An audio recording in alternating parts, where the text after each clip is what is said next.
Okay, then, well, why not come forward, Willie, and Mario come round here, and just sort of talk us through then a bit more, in more detail, about the philosophy of what you've done, what you tried to achieve, and also the changes, the inspiration for it. Maybe at the start then, or not the start, the front side of the car. Just talk us through then, what have you done then, what's different then for this season? Yeah.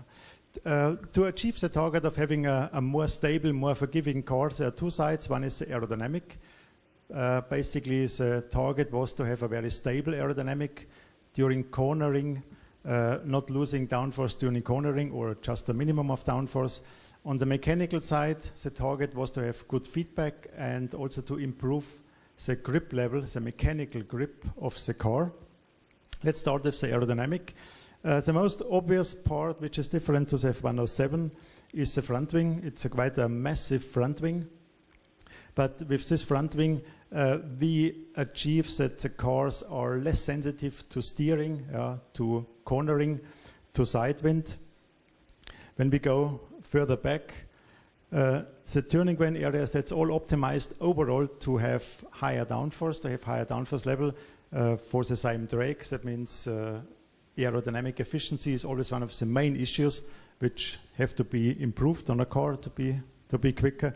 Then the side pod area and the engine cover is even lower than last year's or on last year's car. That means we tried to reduce the volume of the engine cover to have a better airflow to the rear wing, which gives then more stability and also higher downforce level. We also have complete new elements on, like this heck wing, to create more downforce. On the mechanical side, there is a new front axle kinematic with the main target to improve the feedback for the driver, because the driver, they will have to correct the cars more often, more precise, because of ban of traction control.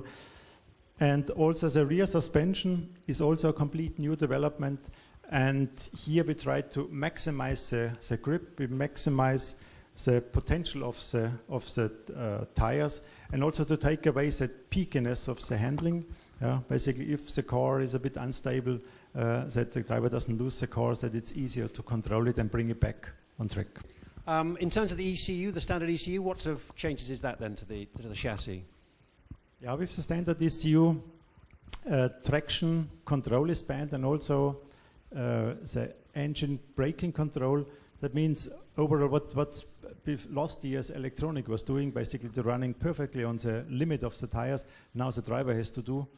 For this reason, we had to develop a car which is easier to drive or more stable, and also a rear suspension, for example, which overall improves the traction, gives more mechanical grip.